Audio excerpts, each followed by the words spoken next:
জামাত ইসলাম একটা বিশাল ঘোষণা দিয়েছেন। এই ঘোষণাগুলোর কারণে ক্ষমতায় যাওয়া অনেকটা নিশ্চিত হতে পারে, কারণ একের পর এক ধামাকাদার ঘোষণা দিচ্ছেন যে জামাতের কোনো এমপি সরকারি ভাতা নেবেন না, জামাতের কোনো এমপি সরকারি প্রটোকল নেবেন না, সুযোগ সুবিধা গ্রহণ করবেন না। ভাই, এগুলো তো মানুষ ভিন্নভাবে শুনতেছে।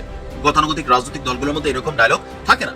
প্রফেসর ইউনূসের অকল্পনীয় রাজনৈতিক চমক, বিশেষ করে এই চমকের মধ্য দিয়ে আওয়ামী লীগের ইহকালের রাজনীতি শেষ করে দিয়ে গেছেন প্রফেসর ইউনূস। আর এটা আওয়ামী লীগ এবং হাসিনা জানে, যার ফলে আওয়ামী লীগের লোকজনের মূল ক্ষোভ এমনকি জামাতের চাইতে বেশি ক্ষোভ এখন ডক্টর ইউনূসের উপর। ধরা পড়ে গেছে ফজু পাগলা কট। মানুষ যদি বাচাল হয় আর যদি বেশি কথা বলতে শুরু করে তাহলে এত শেষ পরিণতি আছেই। এই লোকটা অত্যন্ত বিরক্তিকর একজন মানুষ। তিনি দীর্ঘদিন ধরে শেখ হাসিনার পারপাস সাফ করতে গিয়ে কোনটা বলা যায় আর কোনটা বলা না যায় একেবারে টোটালি ভুলে গেছে, হিতাহিত জ্ঞান শূন্য হয়ে গেছে। আওয়ামী লীগ এমন একটা রাজনৈতিক দল যে অরাজকতা তৈরি করে রাষ্ট্রকে ভেঙে চুরে সহিংসতার মধ্য দিয়ে নাস্তানাবুদ করে দিয়ে যে কোনো মূল্যে হাজার হাজার লাশের মধ্য দিয়ে হলেও ক্ষমতায় যাওয়ার বিশ্বাস করে। এটা কোনো পলিটিক্যাল এন্টিটি না। ফকিন্নি আওয়ামী লীগারদের কাছে আমার আজকে প্রশ্ন, অগ্রণী ব্যাংকের লকার থেকে আজকে 832 ভরি শেখ হাসিনার স্বর্ণ উদ্ধার হয়েছে। 832 ভরি স্বর্ণ যদি তোদের প্রধানমন্ত্রীর থাকে, তোরারে কি দিছে? কিসের জন্য তার পিছনে দৌড়াস? কিসের জন্য তোরা রাস্তায় মাইর খাস? কিসের জন্য তোরা পুলিশের বাড়ি খাস? তোরারে কি এক ভরি স্বর্ণ দিছে শেখ হাসিনা? কি কারণে তোরা 832 ভরি এই বুড়া মহিলার, এই 80 বছরা মহিলার 832 ভরি স্বর্ণ কি তার নিজের জন্য রাখছে? সাব্বাস, ইউনূস সরকার মালয়েশিয়ায় বিমান টিকেটের সিন্ডিকেটের সাথে জড়িত যেমন বড় বড় 13টি ট্রাভেল এজেন্সির লাইসেন্স বাতিল করেছে। সাব্বাস, তাহলে আবার মালয়েশিয়ার কলিং এর সিন্ডিকেটও ভাঙবে ইউনূস সরকার ইনশাআল্লাহ। শেষে একটা কথাই বলা যায়, বিএনপি এখন এমন এক বরের মতো যে বিয়ের তারিখ ঠিক করার আগে দাওয়াতনামা বিলিয়েছে, কিন্তু কই না পালাই গেছে তা খেয়াল করে নাই। প্রার্থী ঘোষণা করতে গিয়ে আরে এমন তাড়াহুড়া করলো যেন মাঘের শীতে গরম জিলাপি খাওয়ার লাইন ধরেছে। আমি কিন্তু হিন্দু না মুসলমান। আমি জন্মগ্রহণ করি মানুষ হিসাবে, তারপরে জাতিসত্তা হিসাবে, এরপরে 7 দিন পরে আমার মা বাবা মৌলবী হিসাবে নাই। আমি মুসলমানদের আমার ছেলে হইলে আমার বাবার নামটা রেখে দিয়ে যান। ওই যেদিন থেকে আকিকা করলো নাম রাখলো, সেদিন থেকে আমি মুসলমানের ঘরে জন্মগ্রহণ করার কারণে মুসলমান হইলাম। স্যালুট ডক্টর মোহাম্মদ ইউনূস আপনাকে। তার কারণ আপনি বলেছেন প্রশাসনের রদবদল আমার হাতে থাকবে, যোগ্য ব্যক্তিদের যোগ্য জায়গায় আমি বসাবো। তো এমন কথা ফয়সল বলতে পারে? প্রফেসর ইউনূস আমেরিকায় গিয়ে কইতেছে ইন্ডিয়া আমাদের এই প্রবলেম করতেছে, ওই প্রবলেম করতেছে। আমি প্রফেসর ইউনূস হইলে ঠিক এইগুলাই করতাম, এমএসটিভি সেশন বানাই দিতাম, ইন্ডিয়া 3 বার আব্বু ডাকতো আমাকে, তারপর নিজেরাই উস্কানি বন্ধ করতো। আসসালামু আলাইকুম দর্শক, নতুন একটি খবরে আপনাদের সবাইকে স্বাগতম। আশা করছি আপনারা ভিডিওর শুরুটা দেখেই বুঝতে পেরেছেন আজকের নিউজটা ঠিক কতটা গুরুত্বপূর্ণ হতে চলেছে এবং ঠিক কোন দিকটাকে ইঙ্গিত করছে। তাই বলবো দর্শক, যারা ভিডিওটি দেখতে শুরু করেছেন তারা অবশ্যই নিউজটি না টেনে সম্পূর্ণ মনোযোগ সহকারে দেখবেন, তাহলে এই বিষয় সম্পর্কে আসল তথ্যগুলো জানতে বা বুঝতে পারবেন। তো প্রিয় দর্শক, আমি আর কথা বাড়াবো না। ভিডিওর শুরুতে আপনাদের যেই ভিডিওগুলোর অংশবিশেষ দেখিয়ে শুরু করেছিলাম সেই ভিডিওগুলোর বিস্তারিত আলোচনা দেখব। তবে তার আগে অনুরোধ, যারা এখনও চ্যানেলটি সাবস্ক্রাইব করেননি সকলে চ্যানেলটি সাবস্ক্রাইব করে পাশে থাকা বেল আইকন বাজিয়ে দিন, আর যারা ইতিমধ্যে সাবস্ক্রাইব করে রেখেছেন তাদেরকে অসংখ্য ধন্যবাদ। প্রিয় দর্শক, চলুন একটি লাইক দিয়ে আমরা ধারাবাহিকভাবে সবগুলো ভিডিওর বিস্তারিত আলোচনা দেখে আসি। একটা সময় আওয়ামী লীগ কিছু হলে জামাত শিবির জিকির করতো, কিন্তু না, এবার আওয়ামী লীগের সমস্ত জিকির সব কিছুর কেন্দ্রবিন্দু ডক্টর ইউনূস। কারণ ডক্টর ইউনূস যা করে গেছেন, যা যাচ্ছেন, ইহুকালে দাজ্জাল আসার আগ পর্যন্ত, এখন দাজ্জালের সহযোগী হিসেবে যদি আওয়ামী লীগের রাজনীতি দাঁড়ায়, দাজ্জাল আনুষ্ঠানিকভাবে রাষ্ট্র ক্ষমতা যে নিবে ইমাম মাহাদির হাতে পরাজয়ের আগে, ওই দাজ্জালের পক্ষর শক্তি হিসাবে যদি কিছু সময়ের জন্য এস্টাবলিশ হতে পারে, এছাড়া আওয়ামী লীগের জীবনে আসতে পারবে না। সেই ঘটনা ইউনূস ঘটিয়ে দিচ্ছে। শুধু এটা না, ইউনূসের যে চমক, যেটা আমরা কেউ কল্পনা করিনি, এখন সেটা হচ্ছে। সেই চমকে বিএনপিও ধরা খাচ্ছে। আওয়ামী লীগের সফলতা, আওয়ামী লীগ পালিয়ে যাওয়ার সাথে সাথে বিএনপির সফলতা বগলে করে নিয়ে গেছে। এর মানে বিএনপির রাজনীতি বাংলাদেশে আসলে নাই। এখন এটা কিভাবে ইউনূস করেছেন দেখেন। হাসিনার ফাঁসি হবে এত অল্প সময়ের মধ্যে, আপিল টাপিল করতে পারবেন এমন একটা পরিস্থিতি, এটা কেউ কল্পনা করেছেন? এটা ইউনূস করেছে। এরপরে হাসিনার ফাঁসির রায়ের বিরুদ্ধে বিএনপি অবস্থান নিয়েছে। বিএনপি বলে যে এই কোর্ট তারা বাতিল করবে এবং তারা এই বিচার মানে না। এরপরে তাদের বিরুদ্ধে কোর্ট অফ কন্টেম্পট মানে আদালত অবমাননার মামলা হয়েছে। মজা না? এখন তাদের নির্বাচন করতে পারবে কি পারবে না এটা অনিশ্চয়তার মধ্যে পড়েছে। এর মানে হাসিনার ভবিষ্যৎ আওয়ামী লীগের ভবিষ্যতের সাথে বিএনপির ভবিষ্যৎ ওতপ্রোতভাবে জড়িত। ফাঁসির রায় হয় হাসিনার, বিএনপি দুই গ্রুপে মারামারি করে মরে। আওয়ামী লীগের কেউ কিন্তু হাসিনা ফাঁসির রায়ের দিন মারা যায়নি, কিন্তু বিএনপির 2 জন মারা গেছে। এটা একদম বিয়ন্ড রিজনেবল ডাউট যে আওয়ামী লীগের ভবিষ্যৎ ধ্বংসের সাথে বিএনপির ভবিষ্যৎ ধ্বংস হয়ে যাচ্ছে। আবার আওয়ামী লীগ নিষিদ্ধের যে সিস্টেমটা, এটা ইউনূস কিভাবে করলেন দেখেছেন? অসাধারণ, চমৎকার সিস্টেমে নিষিদ্ধ করে দিয়েছেন জনগণের আন্দোলনকে সামনে রেখে। সারা পৃথিবী চুপচাপ, কেউ কিছু বলতে পারছে না। এটা সিরিয়াসলি বিএনপি ঠেকাতে চেয়েছিল, কিন্তু কাজ হয়নি। কেন শেখ হাসিনার ফাঁসির বিরুদ্ধে বিএনপি? কেন আওয়ামী লীগ নিষিদ্ধের বিরুদ্ধে? কেন আওয়ামী লীগকে নির্বাচনী রাজনীতিতে আনতে চায়? রিফাইন্ড আওয়ামী লীগ চায় বিএনপি, কারণ জানে যে আওয়ামী লীগ না থাকলে বিএনপি খাওয়া নেই। অতএব এগুলো কিছু হতে দেয়নি, আওয়ামী লীগকে রাজনীতিতে আসতে দেয়নি, রিফাইন্ড আওয়ামী লীগও না, একদম আওয়ামী লীগ ফ্রি। শেখ হাসিনার ফাঁসির রায় এই বিষয়টার অগ্রগতি নিয়ে মূলত আলোচনা। ফাঁসির রায় হয়েছে যাতে আওয়ামী লীগের মনোবল একদম ভেঙে পড়েছে। আওয়ামী লীগের মাঠ পর্যায়ে 2-4 জন সমর্থক যারা ছিল তারা একদম হতাশ যে না, শেষ পর্যন্ত হাসিনা ফাঁসির রায় হয়ে গেল, কখন ধরে আনে বলা যায় না। এই আতঙ্কে দিন কাটছে, কারণ হাসিনা মারা গেলেও বাংলাদেশে লাশ আনতে পারবে না, এমন একটা অবস্থা। ইদল করে খিলাফ ইউনূস ধীরে ধীরে এই অবস্থা করতে পেরেছেন। এইভাবে হাসিনার আরো অনেক মামলা রায় হচ্ছে, আপনারা জানেন। তাতে সব মিলিয়ে ইউনূস আসলেই অসম্ভবকে সম্ভব করতে পেরেছেন। আরো অনেক কিছু করবে, সুষ্ঠু নির্বাচন উপহার দিয়ে ছাড়বেন বাংলাদেশে। এর থেকে বোঝা যায় যে আওয়ামী লীগ একই সাথে বিএনপি যেভাবে ধরা খাচ্ছে, তাতে আগামীর বাংলাদেশ আওয়ামী লীগ বিএনপির নয়, আগামীর বাংলাদেশ জামাত শিবিরের এবং নতুন ধারার রাজনীতি। পুরনো বন্দোবস্ত, লুটপাট, চান্দাবাজি এগুলো চলবে না। তো দর্শক, শেখ হাসিনাকে দেশে ফেরানোর অনুরোধ খতিয়ে দেখছে ভারত। রণধীর জয়সওয়াল কথা বলেছেন, ভেরি ইম্পর্টেন্ট। শেখ হাসিনাকে ফেরত দিতে ভারত আইনগতভাবে চুক্তি অনুযায়ী বাধ্য। বাংলাদেশ সরকার চিঠি দিয়েছে, নানানভাবে চেষ্টা করছে, এমনকি প্রয়োজনে আন্তর্জাতিক সম্প্রদায়ের সহযোগিতাও চাইতে পারে হাসিনাকে ফেরত আনার ক্ষেত্রে। ভারত চিঠির জবাব এখন দেয়নি, কিন্তু কিছু করার নাই, যে বেকায়দায় পড়েছে জবাব দিতে বাধ্য, জবাব দিতে হবে। তো এখন সাংবাদিকরাও চেপে ধরছে, বলছে যে না ঠিক আছে আমরা দেখছি। তারা কিন্তু বলে নাই বা বলতে পারছে না যে না এটা ফেরত দেওয়ার প্রশ্নই আসে না। এখন এই যে ফেরত দেয়া নিয়ে তারা গবেষণা করতে হচ্ছে। এখন হয়তোবা সরাসরি ফেরত দিবে না, কিন্তু ভারত দফায় দফায় মিটিং করছে, শেখ হাসিনাকে ফেরত দিয়ে দিব, এটিকে ভারতের জন্য সেফ। আবার কলকাতায় পোস্টারে ভরে যাচ্ছে যে শেখ হাসিনাকে ফেরত দাও, লাথি মেরে বাংলাদেশে ঢুকিয়ে দাও, পুষব্যাক করো, নানান কিছু। এতে সব মিলিয়ে যে পরিস্থিতি তৈরি হয়েছে যে ভারত এখন হাসিনাকে ফেরত দেওয়ার কথা ভাবছে। আর ফেরত না দিলেও অ্যাটলিস্ট আমাদের কাছে যে তথ্য, ইন্টারনাল কিছু তথ্য ভারতের, যে হাসিনাকে তৃতীয় কোনো দেশে একটা ভুমছাং পাসপোর্টের মাধ্যমে পাঠিয়ে দেওয়া যায় কিনা। পূর্ব তিমুর আলোচনা আসছে যে পূর্ব তিমুরে যে থাকো, এই বোঝা ভারত বহন করে কোনো লাভ নেই। ইউনূস এমন ভাবে খেলে দিয়েছেন, এই বোঝা বহন করে কিচ্ছু করা যাবে না, আওয়ামী লীগকে আর ফিরিয়ে আনা যাবে না। চারদিক থেকে বলবেন যে 75-এ 15 আগস্টের পর ফিরে এসেছিল, তখন হাসিনা পরিবার সবাইকে এরকম ধরা হয়নি, সবার বিরুদ্ধে মামলা হয়নি। এবার একের পর এক দেখছেন না, হাসিনার 14 গোষ্ঠীর ফাঁসির একটা বন্দোবস্ত হচ্ছে, ইউনূস করে যাবেন। এখন এই বাংলাদেশে হাসিনার মতো দুর্বৃত্তায়নের রাজনীতি যদি না থাকে, তাহলে বিএনপির মতো দুর্বৃত্তায়নের রাজনীতি জনগণ মুহূর্তের জন্য টলারেট করবে না। হাসিনার মতো সন্ত্রাসী লুটপাটের রাজনীতি থাকলে তখন মানুষ বাধ্য হয়ে যে তুলনামূলক কম খারাপ বিএনপিকে সাপোর্ট করতে পারে। এই জন্যে ইউনূসের যে রাজনৈতিক চমক, ফেসিবাদের পতনের পর গণঅভ্যুত্থানের ফলে সৃষ্ট সরকারের দায়িত্ব নিয়েছেন এবং তিনি আসলে হক আদায় করতে পেরেছেন।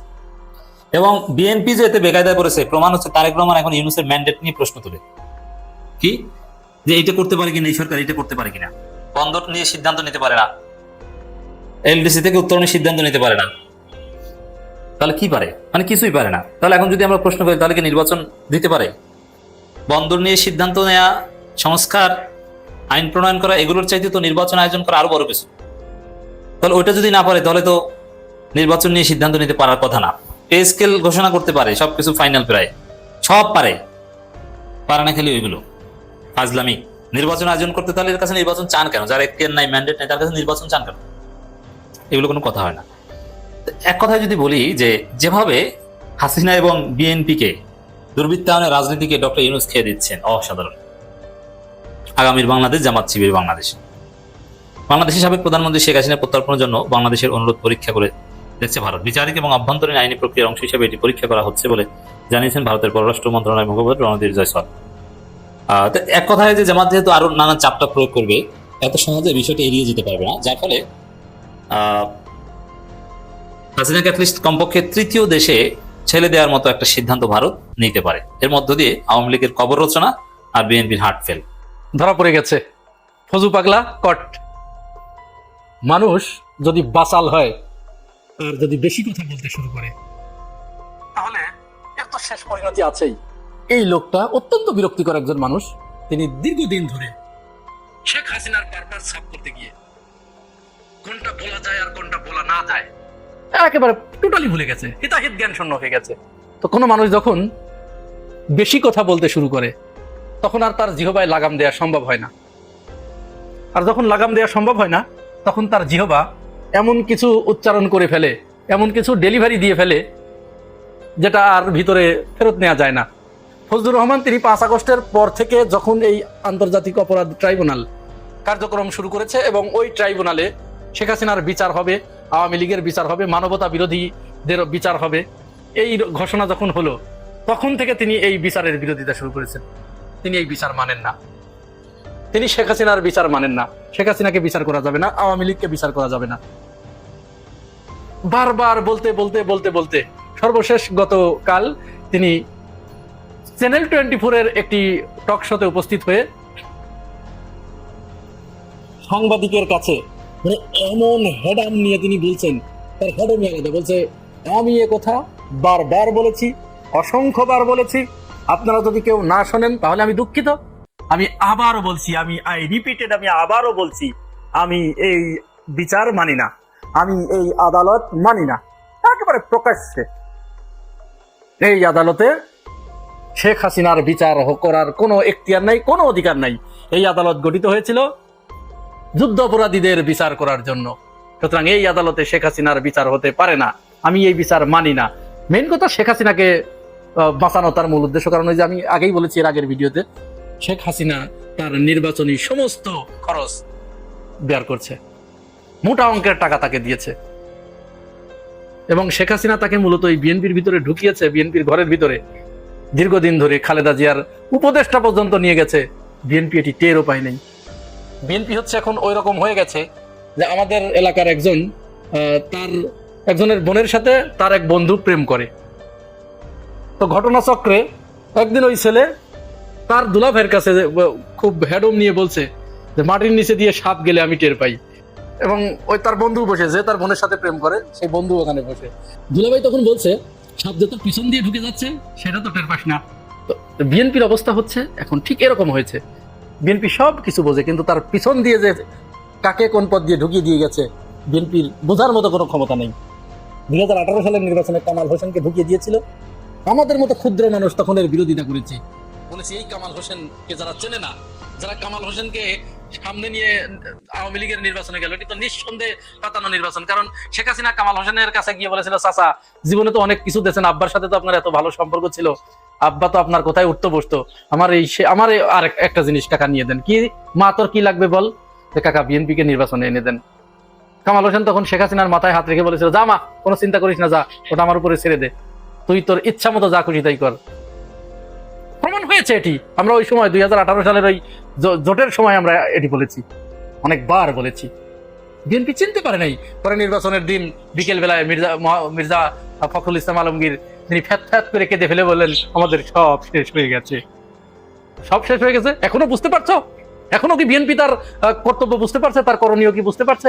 এই ফজলুর রহমানকে তার লাগামহীন কথাবার্তা বলার কারণে তাকে তার পদ স্থগিত করলো, আবার ঠিকই তাকে নমিনেশন পর্যন্ত দিয়ে দিল। কোন পর্যায়ে চলে গেলে এরকম হতে পারে? যাই হোক, ওই কথায় আসি আবার, যে এই বাচালটা যখন বারবার এই কথা বললেন এবং তখন ওইখানে হেডম নিয়ে বললেন, সাথে সাথে এটি আন্তর্জাতিক অপরাধ ট্রাইব্যুনালের দৃষ্টিগোচর হয়েছে। দৃষ্টিগোচর হবার সাথে সাথে আন্তর্জাতিক অপরাধ ট্রাইব্যুনাল 1 এর একজন প্রসিকিউটর তিনি সাথে সাথে বিষয়টি আদালতের নজরে এনেছেন।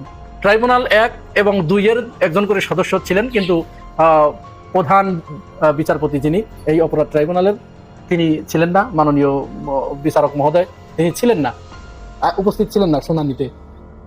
উপস্থিত না থাকার কারণে অন্য দুই বিচারক তার এই বক্তব্য শোনার পরে সময় টিভির তার যে অংশটুকু, এই অংশটুকু একটা পেন ড্রাইভে করে সেখানে আদালতকে শুনিয়েছে। আদালত এটি শুনেছে এবং টোটাল 48 মিনিটের পুরা ক্লিপটি আদালত তার হস্তগত করেছে, আদালতের কাছে তারা জমা দিয়েছে প্রমাণ হিসেবে। আদালত এটি শুনে প্রচন্ড ক্ষুব্ধ হয়েছে এবং বলছে এটি তো মারাত্মক ধরনের অপরাধ, এটি তো মারাত্মক ধরনের কথা, এটি কি করে বলতে পারে? তো গুরুতর অভিযোগ এটা। ঠিক আছে, আমরা এই রায় আজকে স্থগিত রাখলাম। প্রধান বিচারপতিকে শুনিয়ে, অর্থাৎ এই আদালতের যিনি চেয়ারম্যান গোলাম মুর্তজা, তাকে শুনিয়ে তিনি এই বিষয়ে সিদ্ধান্ত দিবেন, আমরা সবাই মিলে সিদ্ধান্ত দিব। তাহলে অবস্থাটা এখন কি হলো? বাস যাচ্ছে কিনা? এই আদালতের এই আইনের সর্বোচ্চ সাজা হচ্ছে 1 বছর কারাদণ্ড।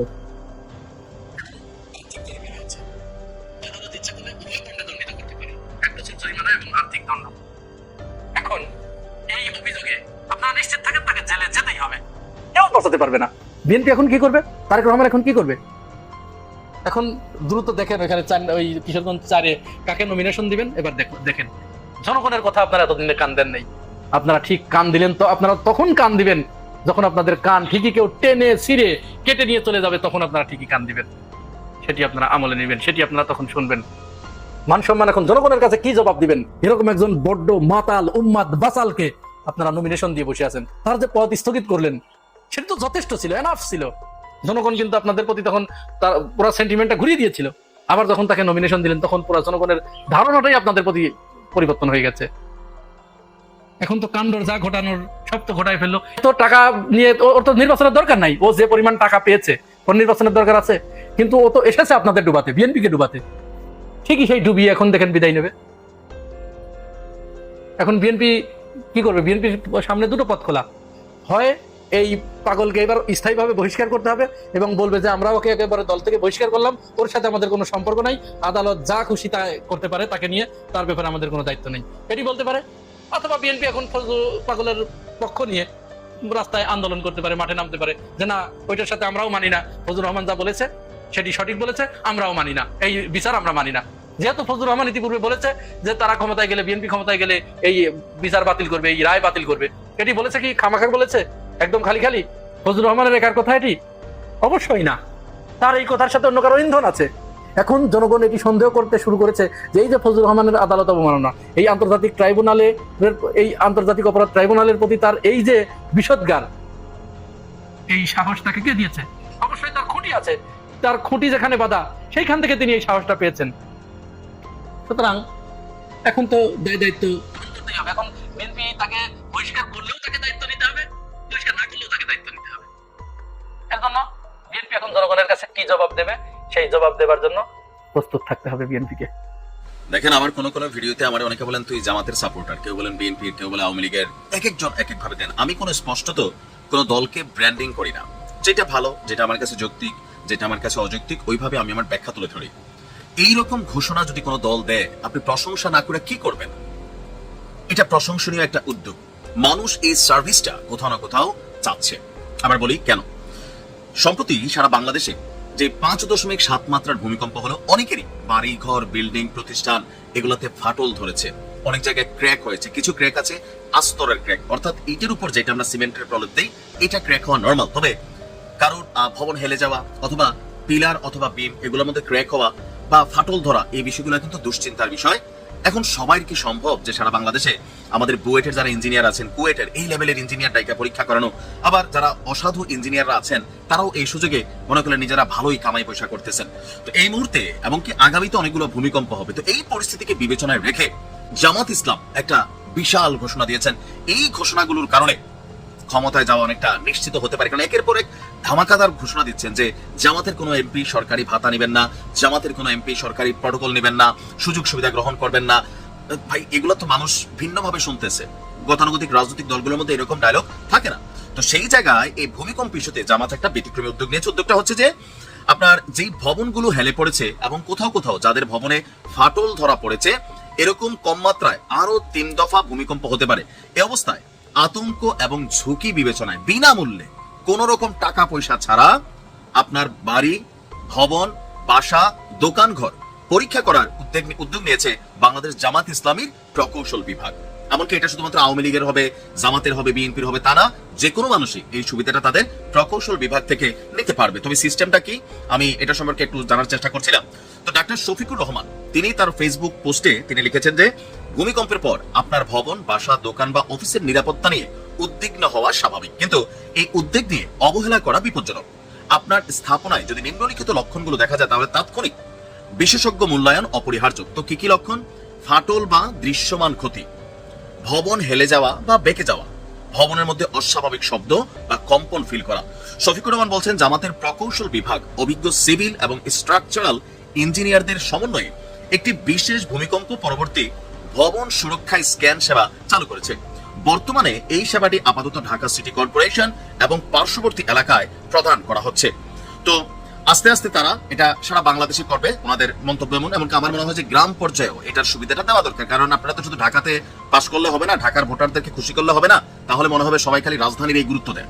তো তিনি বলছেন আপনার মূল্যবান স্থাপনার নিরাপত্তা নিশ্চিত আর দেরি নয়। যোগাযোগের জন্য তারা বেশ কয়েকটা নাম্বারও দিয়েছে, আমি স্ক্রিনে আপনাদেরকে নাম্বারগুলো দিয়েছি। যারা ঢাকা সিটি কর্পোরেশনের অন্তর্ভুক্ত এলাকায় আছেন তারা এই নাম্বারগুলোতে যোগাযোগ করতে পারবেন সকাল 8টা থেকে রাত 8টা পর্যন্ত। তো প্রকৌশলী বিভাগের সেবাগুলো হলো ভবনের প্রাথমিক ঝুঁকি মূল্যায়ন, প্রয়োজন বোধে সাইট ভিজিট পরিদর্শন, দৃশ্যমান ক্ষতি এবং সম্ভাব্য বিপদের চিহ্ন নির্ণয়, নিরাপত্তা নির্দেশনা, জরুরি কি করণীয় সেই সম্পর্কে পরামর্শ, ভিডিও ডকুমেন্টেশন, প্রাথমিক রিপোর্ট, প্রয়োজন বোধে এক্সপার্ট প্যানেলের যাচাইকৃত ফাইনাল রিপোর্ট প্রদান। অর্থাৎ খুবই সুন্দর উদ্যোগ নিয়েছে, প্রশংসনীয়। ভালো কাজকে ভালো বলতে হবে। আমি চাই বিএনপির পক্ষ থেকে এরকম একটা টিম তৈরি হয়ে যাক। এনসিপির মধ্যে তো নাই, তারপরে থাকলে 2-4টা খুঁজাটুজা বের করে তারাও করুক, অন্যান্য রাজনৈতিক দলগুলো করুক। আওয়ামী লীগ দল দেশে নাই, তাদের রাজনৈতিক কার্যক্রম নিষেধাজ্ঞা আছে, কিন্তু এই ধরনের কার্যক্রম তারাও তাদের যে ইঞ্জিনিয়ারিং বিভাগ আছে বিনামূল্যে, মানে একটা লুফালুফি হবে, জনতা কার সেবা থেকে কার সেবা নেবে, জাতিকে এভাবেই সার্ভিস দেওয়া লাগে। জামাতের রাজনীতি বরাবরই একটু ব্যতিক্রম ধারায় চলে, এমনকি তারা চেষ্টা করছে যে তাদেরকে যেন মানুষ সাপোর্ট করে বা ভালোবাসে। এরকম কাজ করলে ভালোবাসবে। আমরা চাই শুধুমাত্র এটা ঢাকা সিটি কর্পোরেশনে আপাতত যেহেতু আছে, সামনে বাংলাদেশের অন্যান্য জায়গায় দেওয়া হবে, তবে একযোগে হয়তো সারা বাংলাদেশকে কন্ট্রোল করা কষ্টকর, তারপরেও এটা ধারাবাহিকভাবে চলা উচিত। শুধুমাত্র নির্বাচনের আগে না, নির্বাচনের পরেও রাখা উচিত। তাহলে পাবলিক মনে করবো যে ভোটের জন্য এই ধরনের অফার দিছে, ভোট শেষ হলে কথা দিলেন, তো হয়তো এরকম থাকবে না। বাট আমরা আশা করি এটা নিয়ে সুন্দর একটা সিস্টেম করা দরকার। ধন্যবাদ, ভালো থাকুন। লজ্জাজনক 1 ডিসেম্বর একটা রায় হবে প্লট দুর্নীতি, পূর্বাচলের প্লট দুর্নীতি মামলায় ফাঁসছে। এটা কি শেখ হাসিনার মতন নেত্রী বা তার অবস্থান থেকে এটা মানানসই না। কালকে রাতের আরো একটা ভয়ঙ্কর খবর দেখলাম, খুবই অবাক হয়ে গেলাম যে অগ্রণী ব্যাংকের শেখ হাসিনার 2টি লকার থেকে 832 ভরি সোনার গয়না পাওয়া গেছে। আমাদের কাছে এটা 832 বিশাল ব্যাপার। ধরেন ভরি হিসাব করেন, এক ভরি যদি 2 লাখ টাকা করে হয় তাহলে 832 ভরি কত হয়? টাকার অঙ্ক যাই বলেন না কেন, আমাদের কাছে এটা বললাম বিশাল, কিন্তু শেখ হাসিনার কাছে বা তাদের পর্যায়ে এটা কিছুই না। কিন্তু তাও তাদের লাগবে, তাদের সোনা গয়না লাগবে, তাদের রাজুকের প্লট লাগবে, সব লাগবে। তাহলে ওনারা যে সব কিছু নাকি ত্যাগ করছে, কোনো মানে শুধু দুঃখী মানুষের মুখে হাসি ফুটাতে নাকি উনি আসছেন, বঙ্গবন্ধু যেমন করছেন সেই অসমাপ্ত কাজটা সমাপ্ত করার জন্য শেখ হাসিনা কাজ করে গেছেন। তার নিজের দিকে তাকান নেই, তার পরিবারের দিকে তাকান নেই, পরিবার খুব দুঃখ দুর্দশার মধ্যে আছে, না খেয়ে না দেয়। তিনি বাংলাদেশের মানুষের ভাগ্য পরিবর্তনের জন্য কাজ করছেন। সে কাজ করতে যে এখন দেখা যাচ্ছে যে ওনার লকারে পাওয়া যাচ্ছে 832 ভরি গয়না। কি উদ্দেশ্য বাকরুদ্ধ হয়ে যায়। আমার ধারণা যে এই অথর্ব প্রশাসন সরকারের কারণে আরো অনেক তথ্য বেরোতে পারত, কিন্তু এরা পারেনি। একটা মন্ত্রণালয় যারা দায়িত্বে আছেন বা কথা বলেন, সেসব মন্ত্রণালয় দুর্নীতির চিত্র জনগণের সামনে তারা তুলে ধরেননি, কারণ তারা নিজেরাই হলো এই সুবিধা নিয়ে হাতে ব্যস্ত থেকেছে, তারা চেপে গেছে। তাই না? আমি বড় গলায় কথা বললাম কিনা। এখন যেটা দেখা যাচ্ছে যে লকার খোলার সময় এনবিআর এর যে অগ্রণী ব্যাংকের স্টেটের যদি লকার খোলা হয়, ব্যাংকে তার লকার থাকতে হবে কেন শেখ হাসিনার? এটাও দেখেন অবাক কাণ্ড। এনবিআর এর কেন্দ্রীয় গোয়েন্দা সেলের পাশাপাশি দুদক এবং বাংলাদেশ ব্যাংক সহ সংশ্লিষ্ট কর্মকর্তারা উপস্থিত ছিলেন। রাজধানীর দিলখুশায় অবস্থিত অগ্রণী ব্যাংকের প্রধান শাখায় হাসিনার 2টি লকার ছিল। সম্পদের তথ্য গোপন করে কর ফাঁকির অভিযোগে গত সেপ্টেম্বরে এনবিআর এর সিআইসি তা জব্দ করে। তারা জব্দ করছে, এটা কোনো ট্যাক্স আওতায় ছিল না। সিআইসির শীর্ষ পর্যায়ের একটা কর্মকর্তার নাম প্রকাশ না করার শর্তে বলেন, আমরা আদালতের অনুমতি নিয়ে বাংলাদেশ ব্যাংকের নিয়ম নীতি মেনে লকার 2টি খুলেছি। সেখানে 832 ভরি সোনার গয়না পাওয়া গেছে। এখন ওনার আয়কর রিটার্নে দেওয়া সম্পদ বিবরণীর সঙ্গে মিলাই দেখা হবে। আমি নিশ্চিত যে এই গয়নার কথা ওনার রিটার্নে নাই। আবার দেখেন অগ্রণী ব্যাংকের এই 2টি লকার দুটি জব্দ করার 1 সপ্তাহ আগে 10 সেপ্টেম্বর পূবালী ব্যাংকে থাকা শেখ হাসিনার আরেকটি লকার জব্দ করে এনবিআর। সেটাতে কি পাওয়া গেছে এটাতে এখনো মনে হয় কোনো কিছু তথ্য পাওয়া যায়নি, কিন্তু আমার চোখে পড়েনি। এটা পূবালী ব্যাংকের মতিঝিল কর্পোরেট শাখার 128 নম্বর লকার। পূবালী ব্যাংকের এই শাখায় দুটি ব্যাংক, এর মধ্যে একটি হিসাবে 12 লাখ টাকা দিয়ে আরেকটা ব্যাংকের হিসাবে 44 লাখ টাকা পাওয়া যায়। ওটাতে গয়না ছিল না, কিন্তু 12 লাখ টাকার এফডিআর পাওয়া গেছে, আরেকটা হিসাবে 44 লাখ টাকা পাওয়া গেছে। দেখেন কিছু নাই নাই বলেও দেখা যাচ্ছে যে অনেক আছে। এগুলি বললাম কালকে আমি একটা রাতে বললাম জন্য যে চোরের মায়ের বড় গলা। দেখবেন যে যারা চোর, যারা পারাট লোক, এরা নীতির কথা খুব মানে জোরে সরে বলে। তারপরে ওই যে চোরের মার অর্থ হলো এই যে মহিলা চুরি করে তার গলা খুব জোরে কথা বলে, যে সে বিশাল, মানে সে চুরি না, সে দুর্নীতি করে না। তো দুর্নীতিবাজ চোর, এদের গলা খুব চড়া থাকে, এদের নীতি কথা খুব বেশি থাকে। আজকে শেখ হাসিনার কোনটা আমি এটা মিলাই দেখেন। দুর্নীতির বিরুদ্ধে ওই যে 3 টাকা চুরি করে খাইছে নাকি খালেদা জিয়া বলতো না, প্রতিদিনই প্রায় বলতেন 15 বছরে, মানুষ শুনতে শুনতে কান ঝালা ফেলা গেছে। তারপরে মানে খালেদা জিয়া খারাপ, দুর্নীতিবাজ, তার ছেলে তারেক রহমান আরো খারাপ, এই কথা বলতে বলতে আজকে দেখেন এইসব মানে জিনিস বেরোচ্ছে। কেঁচো করতে গিয়ে সাপ বেরোয় না, এখন সাপ বেরোচ্ছে সব। শেখ হাসিনা একবারও বুঝতে পারেননি যে অন্যের জন্য গর্ত খুললে বা কবর খুললে সেই গর্ত বা কবরে যে পড়তে হবে। আজকে ভালো মতন পড়ছেন তিনি। ওইখানে এই বিচারটা মানি না, যেখানে রাজাকারের বিচার হয়েছে ওইখানে কেন মুক্তিযোদ্ধার মায়ের বিচার হইব? ওর মার আগে ওর মায়ের কেন ওই বিচার ওইখানে হবে? দেখছেন বিচারের রায়ের আগে বলছি, যখন এই ট্রাইব্যুনাল গঠন করা হইতেছিল তখন থেকে তো নিউজ হইতেছিল, তখন বলে নাই। এখন কেন বলে? ভাই সোজা অঙ্ক জানেন, নির্বাচন সামনে, আমার আওয়ামী লীগের ভোট চাই না ভাই। আওয়ামী লীগের পায়ে ধরবে তো, এই 2 দিন পরে দেখবেন আওয়ামী লীগের ভাই বোনদের বাসায় যায় না, পায়ে ধরে কান্না করবে ভোটের জন্য। এরা ওই আওয়ামী লীগের ভোটের জন্য এখন এসে মিডিয়ার সামনে বলতেছে এই বিচার ঠিক হয় নাই। তার মানে আমরা হাসিনার ফাঁসি মানি না। চিন্তা করেন, আমি যখন বলবো যে এই বিচার ঠিক হয় নাই, এই বিচার কারা করছে, সবাই এক পক্ষের, এরকম কথা বলছে না, তার মানে উনি বিচার মানতেছে না, তার মানে উনি হাসিনার ফাঁসি মানতেছে না, তার মানে এই পরিবর্তনটাই মানতেছে না। নতুন কোন বাংলাদেশ আসুক সে চায় না, সেই আগের মতো সেই মুক্তিযোদ্ধার ব্যবসা বাণিজ্য করতে চায়। মুক্তিযোদ্ধা যা ইচ্ছা তাই করতে পারবে, যা ইচ্ছা তাই বলতে পারবে না, এরকম তো হইতে পারে না। দেখেন দল থেকে ওনাকে চিঠি দিল, হ্যাঁ তুমি 3 মাসের জন্য কোনো কথা বলবা না, চুপচাপ। চুপচাপ থাকে না, কথা বইলা গেছে, কিন্তু 3 মাস শেষ হবার আগেই ওনাকে আমি আবার নমিনেশন দিয়ে দিলাম। তার মানে কি জানেন, দলের মধ্যে 2টা পাওয়ার কাজ করতেছে। হ্যাঁ, একটা পাওয়ার কিন্তু ওই যে আপনারা যারা ফজু পাগলা বলেন না, ফজু পাগলা বলবেন না, উনি পাগল না ভাই, ওনার হুঁশ আছে, ওনার আওয়ামী লীগের ভোট দরকার, যার জন্য উনি আওয়ামী লীগের পক্ষে কথা বলতেছে। ওই যে বলতেছে এই বিচারটা ঠিক হয় নাই, মানে কথার অর্থ হলো শেখ হাসিনার ফাঁসি মানি না, তার মানে আওয়ামী লীগের সবাই খুশি হয়ে যাবে। হ্যাঁ, সবাই মনে মনে খুশি হয়ে যাবে, নির্বাচনে দাঁড়াইলি তো উনি পাস, কারণ সঙ্গে তো বিএনপির ভোটও আছে। চিন্তা করেন কোন পর্যন্ত অঙ্ক করে ফেলাইছে শুধু একটি আসনে জিতার জন্য। জানি না কি সেবা করবে দেশের। হ্যাঁ ভাই, আমি জানি না, অতীত থেকে তো দেখে আসতেছি, মানে কখনো গামছা পাঠি, কখনো নৌকা, একবার বোধ বদলাও দাঁড়াইছিল, জানি না, মনে নাই। যাই হোক, আবার নৌকা থেকে বিএনপিতে আসলো ধানের শীষে, নৌকা থেকে ভাই নাইমা গেল, নাইমা খেতের মধ্যে ঢুকে গেল, মানে পাকা ধানের মধ্যে, একদম ধানটা পাকা আছে এই টাইমে উনি ঢুকে গেল। ওনাকে কেন দিল আমি জানি না, উনি একাই তো বিএনপিকে ডুবাই দিতেছে ভাই। আপনারা একটু বিচার করেন, বিএনপি কিন্তু যা একটা দল না কিন্তু ভাই, এই দেশের স্বাধীনতার পক্ষের দল। হ্যাঁ ভাই, স্বাধীনতার পক্ষের দল কয়টা? 2টা, একটা বিএনপি, একটা আওয়ামী লীগ। আওয়ামী লীগ একটু পেঁচের মধ্যে আছে, কিন্তু বিএনপি তো উন্মুক্ত, বিএনপির হাতেই তো 71, যার জন্য অনেকেই ভাই ওই বিএনপিতে যাওয়ার জন্য পাগল হয়ে গেছিল। যার জন্য দেখেন না, ডক্টর ইউনূস স্যারের পক্ষে কেউ এখন কথা বলে না। এই বন্ধন নিয়ে ইউনূস স্যার যে সিদ্ধান্তে আসতে চাইতেছিল, যে কাজটা করতে চাইতেছিল, কেউ কিন্তু সাপোর্ট দেয় নাই, এবং ওনার ওই কিংস পার্টিও কিন্তু একদম চুপ। কারণ ওই যে ওনারা 71 আর 24 মাঝামাঝি তৃতীয় শক্তি হবে, 71 কেও বুকে লালন করবে এবং 24 কেও লালন করবে।